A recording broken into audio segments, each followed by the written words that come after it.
Thank you for joining us. My name is Kelcey. I'm a first-year pharmacy student here at University of Charleston, and my group and I would just like to ask you a couple questions. The first question is, what made you decide to be a pharmacist?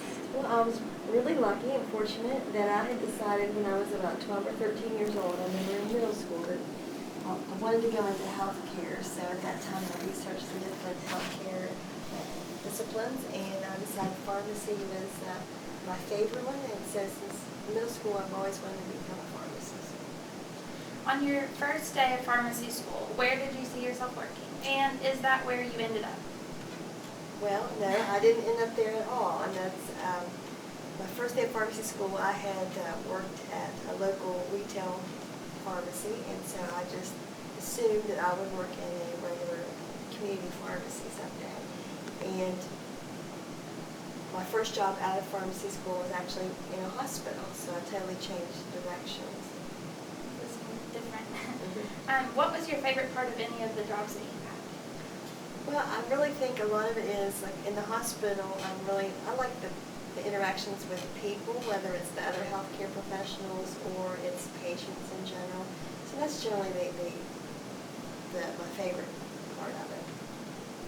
All of us have seen you around the building a few times, which means you're not still in the hospital. So what made you transition to being in the educational setting?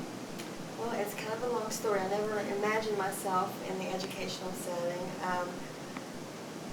At one point, I did own my own business. I owned an infusion pharmacy, and we were fortunate enough to sell that business.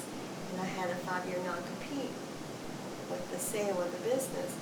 So I was trying to decide what I was going to do there on out.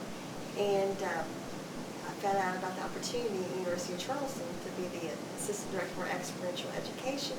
And since I had been a preceptor previously, throughout my career, I've been a preceptor for pharmacy students, and I just thought this would be an interesting opportunity and something new to try. So that's how I ended up here. So now that you're in the educational setting, can you tell us about how school was different when you were in school and how it's different now?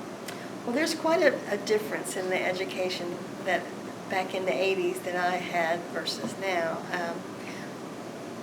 Everything started out the same. I think we had 2 years, you had prerequisites you had to complete, and that was usually you had a minimum of 2 years for your pre-pharmacy requirements. And then you would take the PCAT, which we still do today, and then you would have an interview, and then they would make the selection. And if you were lucky, you would get accepted to pharmacy school. And we had a lot more emphasis on the sciences then. There was virtually no emphasis on clinical or that much on communication skills. So we had more things like big science labs where we would have actually live rats, and they would have they took a little tube, they were cut open, and we had the intestines, and there would be a little tube, and we injected them with phenobarbital solutions, and then we would draw through the rubber tube at increments to see, how the metabolization of the drug was. We also had a compounding lab where we actually had a tablet machine. We made tablets of aspirin, and then we would do dissolution studies on those. We had medicinal chemistry, a lot of the same things, but not very much on the counseling of patients or interacting with patients, no patient assessment skills or anything like that. We did have our last year, the third year in pharmacy school, we did have rotations like we did today. They were month-long rotations, but you only have 4. So you only had 4 months of rotations, and one was a medicine team where we actually did round with physicians. There was also a community pharmacy and then a hospital pharmacy, and then you could pick one of those 3 as your elective rotation. So things have really changed. I think it's really for the better, because I think that pharmacists have now been recognized that we're like on the front line of pharmacy, and we can identify a lot of problems and assist patients into the proper area for health care that they might need.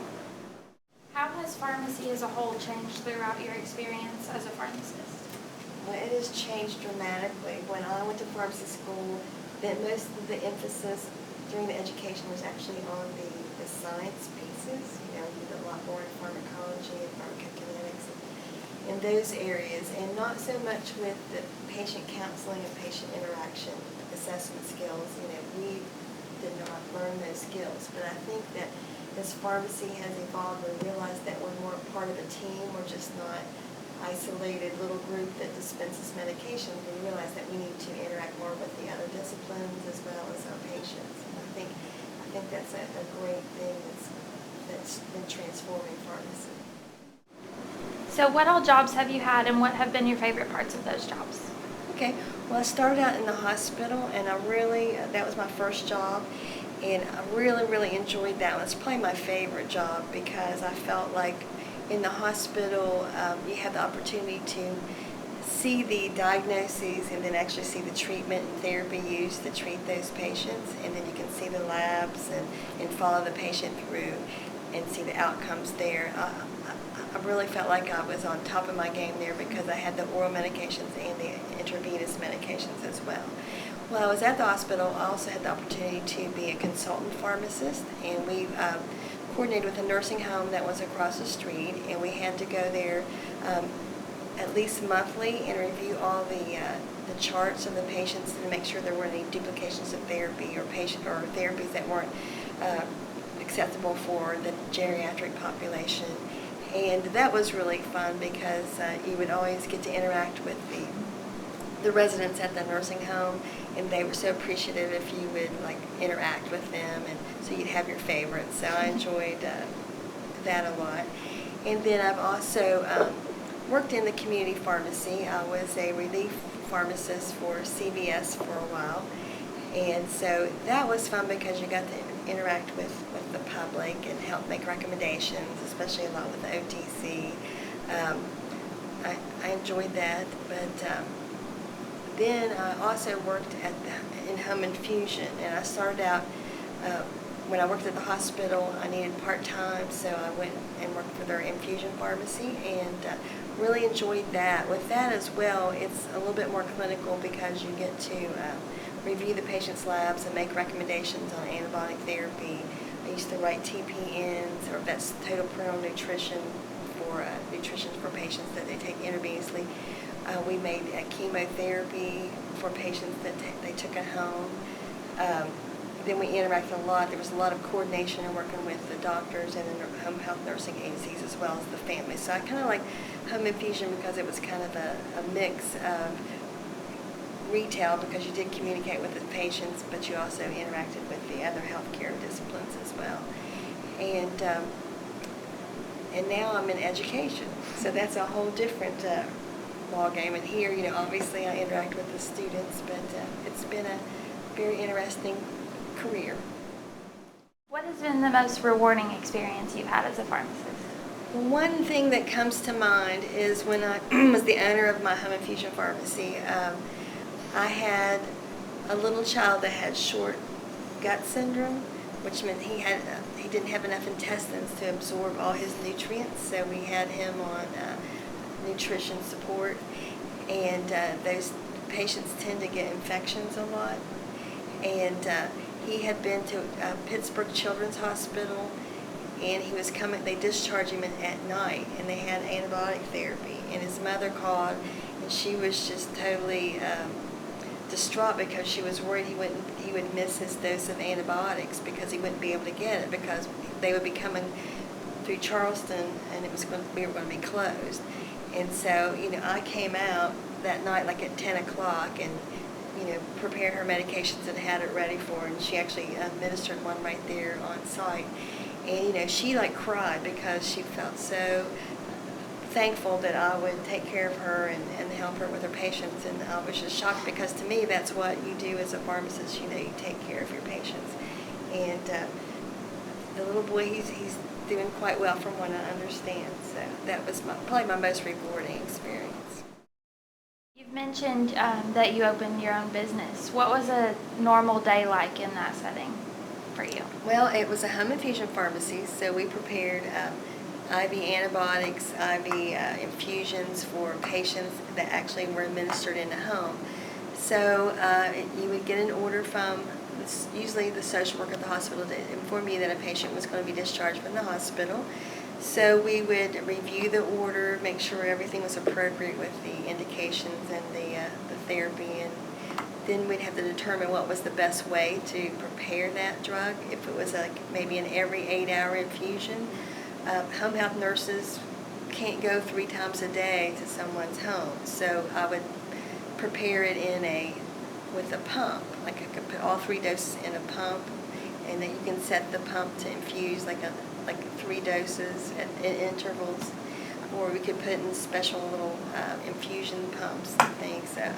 So you basically decide how you want to prepare it, and then you would have to contact the family, make sure there was someone that was available that could learn to do the administrations. You have to talk to home health nursing to make sure that they would be available when they would be out there. And then you actually prepare the medications. We had to create care plans to make sure how we were going to follow the patient throughout their therapy. And then finally you actually have to deliver the medications to the patients. Was there any teaching involved with that? Did you have to teach family members how to administer the medication? Well, mostly we did not have to do a lot of teaching because they did have home health nursing go out there. But when we did make deliveries to the patient, we would go through all the supplies and sort of do like a pre-teaching, and then the nursing would do the in-depth. But we always provided step-by-step directions, like a written directions, so that they could follow along. And then also a pharmacist was always available 24 hours a day. We were on call, so if they had any questions during the night, that they could call and we could assist them. What made you decide to open that business? Well, I had been in infusion pharmacy for about 12 or 13 years, and I had had the opportunity to start one up during a sale, one pharmacy to another company, and so I'd been the manager and had assisted in starting the pharmacy for the new company. I felt confident that I knew how to start one from the beginning, and an opportunity arose where a national company was leaving the area, so it was a window of opportunity, and luckily I had a husband with a business degree and a lot of management experience, so we decided that was the time to maybe go on our own and start a business, and luckily it worked out for us. And then what made you, whenever you were done with that, what made you decide to end the business side and switch to education? Well, we were very successful with the business, fortunately, and we had a larger company that was interested in purchasing our business, and it was almost like, we had an offer that we couldn't refuse. We felt like it was the time to go ahead and take their offer. And so after that, I really wasn't sure what I wanted to do. It's hard when you've had your own business and worked for yourself to go back and work for somebody. So when I found out the opportunity at University of Charleston for the experiential education assistant director, I thought, well, that sounds great, because I've been a preceptor before, but I've never been in the education side. So I thought, well, this will really be something new and exciting to try. So it's something totally different. So I was really excited to get the opportunity to work. For us as future pharmacists, what's the best advice you could give us? Well, just always be open to opportunities, because you really have no idea. As you can see, I started out thinking I was going to be a community pharmacist. I ended up in the hospital. I've also been a consultant pharmacist. I have done some community. I went into infusion pharmacy. I opened my own infusion pharmacy business, and now I'm in education. So you really don't pigeonhole yourself into thinking that you're going to do one thing, and remain open to other opportunities that are out there. Well, I believe that's all the questions that we have. Thank you for your time, and we appreciate your advice. All right, you're welcome.